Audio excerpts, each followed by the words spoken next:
नमस्कार मंडळी, आपल्या जमिनीचा पोत आणि पिकाचं उत्पादन यामध्ये हिरवळीच्या पिकांना खूप महत्त्व आहे. हे खत तयार करण्यासाठी प्रामुख्यानं धैंचा, ताग, बोरू, शेवरी, बरसीम, सुबाबूळ, गिरीपुष्प तसंच कडधान्य पिकातील मूग, चवळी, गवार या पिकांचा उपयोग करतात. हिरवळीचं खत हे मुख्यत्वे करून 2 प्रकारे केलं जातं.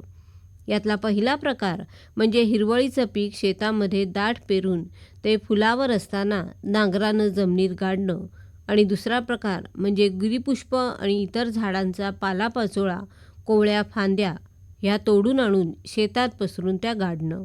मंडळी, हिरवळीच्या पिकामध्ये ताग हे श्रेष्ठ पीक आहे. तागापासून एकरी 30 ते 40 किलो नत्र मिळतं. धेंच्या या पिकाच्या मुळावर, खोडावर हवेतलं नत्र स्थिर करण्याच्या गाठी या द्विदल पिकापेक्षा 5 ते 10 पटीनं जास्त असतात. विशेष म्हणजे क्षारयुक्त जमिनीत सुद्धा हे पीक येतं.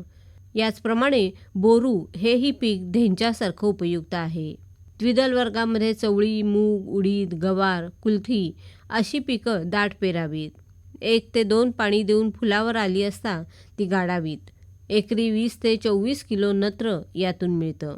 याशिवाय शेताच्या बांधावर गिरीपुष्पाची झाडे लावावीत. त्याच्या कोवळ्या फांद्या दरवर्षी छाटून भात लागणीच्या अगोदर चिखलामध्ये गाडल्या तर त्याचा चांगला फायदा होतो.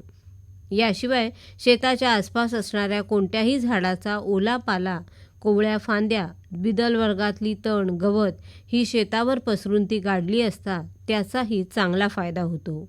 अशा प्रकारे खतासाठी जर हिरवळीची पिकं पेरली तर जमिनीची घडण सुधारते, जमिनीची जलधारण क्षमतासुद्धा वाढते, पाण्याचा अपधाव कमी होतो आणि त्यामुळे जमिनीची धूप कमी होते. द्विदल वर्गातली ही सर्व पिकं असल्यानं हवेतल्या नत्राचं जमिनीत मोठ्या प्रमाणात स्थिरीकरण करतात. हे नत्र पुढच्या पिकाला उपयोगी पडतं. तसंच जमिनीमध्ये गाडल्यामुळे सेंद्रिय पदार्थांचं प्रमाण वाढतं. त्यामुळे जमिनीत सूक्ष्म जीवाणूंची संख्या वाढते आणि कार्यपद्धतीला उत्तेजन मिळतं. हिरवळीची पिकं ही सुरुवातीला जोमानं वाढतात, त्यामुळे तण नियंत्रणासाठी सुद्धा त्याचा फायदा होतो. ही पिकं स्वतःच्या वाढीसाठी जमिनीच्या खालच्या थरातून नत्र शोषून घेतात आणि मग अशी पिकं गाडल्यानंतर स्वतःच्या गाठी स्थिर केलेल्या नत्राची उपलब्धता जमिनीच्या वरच्या थरामध्ये टाकतात, ज्यामुळे दुसऱ्या पिकांना ती सहज उपलब्ध होतात.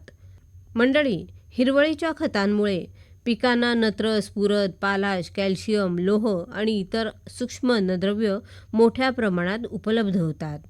गिरीपुष्प, धैंचा ही पिकं भात शेतीमध्ये उपयुक्त आहेत. हिरवळीच्या पिकांमुळं जमीन भुसभुशीत होऊन हवा खेळती राहते. जमिनीमध्ये अन्नद्रव्याचा संतुलित पुरवठा करण्यास मदत होते आणि पर्यावरण संतुलनात सुद्धा हातभार लागतो.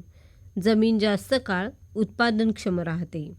म्हणून प्रत्येक क्षेत्रामध्ये वर्षातून किंवा 2 वर्षातून एकदा तरी हिरवळीची पिकं पेरून हिरवळीचं खत जमिनीस दिल्यास खूप फायदा होतो.